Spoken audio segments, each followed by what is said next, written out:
Hey guys, it's Saga from TechWorks. OnePlus is doing it again. After 6 months of launching the OnePlus 3 last year, they came out with an updated OnePlus 3T. 6 months after that came the OnePlus 5 with updated internals and design. And now, just 4 to 5 months after that, here is the OnePlus 5T. I'm not too sure if this update schedule is good or bad, but since the 5T is here already, let's unbox and take a look at it. But before we get to that, make sure to hit the subscribe button so you don't miss out on any of the amazing videos coming up on this channel. This box is very similar to the OnePlus 5. This time, I went with 6GB of RAM and 64GB of storage, since the 8GB RAM and 128GB of storage on the OnePlus 5 was an overkill for me. Phone is the first thing that we see as we open the box. At the front is a big display and the fingerprint sensor is now moved to the back. Let's keep the phone aside for now and look further into the box. Inside this red box, we get a soft transparent TPU case for the 5T. It's always nice to get something like this included in the box.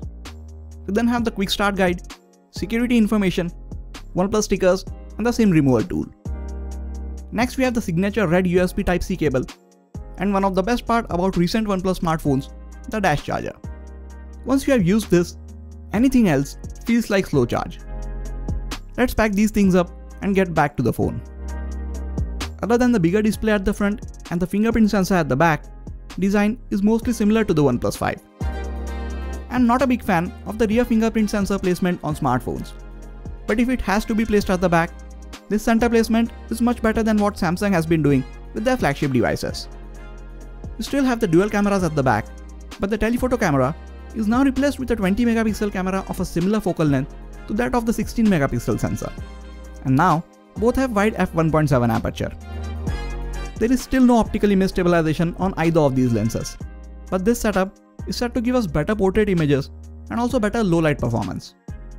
I will have to test its camera out in the next few days and then have more to say about it in an upcoming video.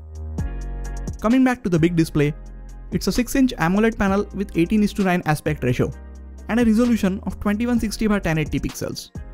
I don't mind it being a 1080p panel, as it will definitely help the battery to last a bit longer. And since I know someone is going to ask about this in the comment section, yes, it has a slight blue shift in color when you look at the display off-axis. This is just how AMOLED panels are. And no, it is nowhere as bad as on the Pixel 2 XL. Face Unlock is not new to Android phones, and it is not as secure as Face ID on the iPhone X. But it definitely unlocks the phone faster than I have seen it work on any other phone. It might not be the most reliable form of security on Android devices, one of the reasons being it doesn't work in dark. OnePlus also doesn't let you use this Face Unlock feature to securely make payments or sign into the apps. For this purpose, we still have the fingerprint sensor at the back, which is one of the fastest in the market, and it has been this way for a long time on OnePlus devices. At the bottom is a speaker grill, USB Type-C port, and yes, 5T retains the 3.5mm audio jack. All the buttons are at the exact same place as on the OnePlus 5. They give very satisfying tactile feedback, but I think they are a bit too thin, which is actually in line with the overall design of this phone. It is really thin, and it actually feels very light for a device of this size. Inside, 5T packs in similar internals as the OnePlus 5. Snapdragon 835 processor, Adreno 540 GPU, 6 or 8GB of LPDDR4 RAM, 64 or 128GB of UFS 2.1 storage, and a 3300mAh battery. It supports LTE, dual band Wi-Fi, Bluetooth 5.0, NFC, and it comes with all the necessary sensors. It ships with Android 7.1.1, which makes no sense since the OnePlus 3 and 3T received the Android Oreo updates just a few days before the 5T went on sale. OnePlus could have easily shipped it with Oreo, but they decided to ship it with Nougat and update it to Oreo after a few days. So the users are under an illusion that the company is keen on pushing out major software updates. I wish OnePlus included optical stabilization on either one of the lenses for even better low light performance. And many users also expect to get a bigger battery and higher resolution screen. So I'm not too sure for how long OnePlus can get away with these 1080p panels.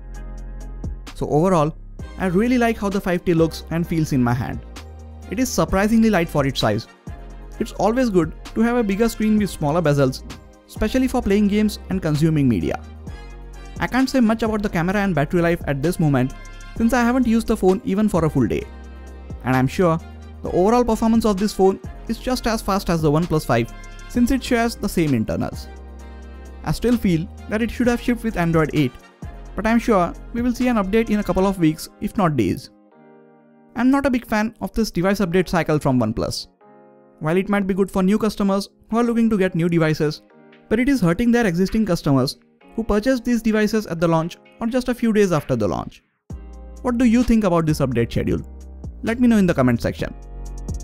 So these have been my initial impressions of the OnePlus 5T after having it for a day. If you have any questions about it, leave them in the comment section and I will try to answer all of them in its full review. That is it for this video guys. Please hit the like button if you enjoyed this video and subscribe to the channel for more quality tech videos like this. You can also check out some of the other videos from this channel. This has been Sagar and I'll catch you guys in the next video. Take care.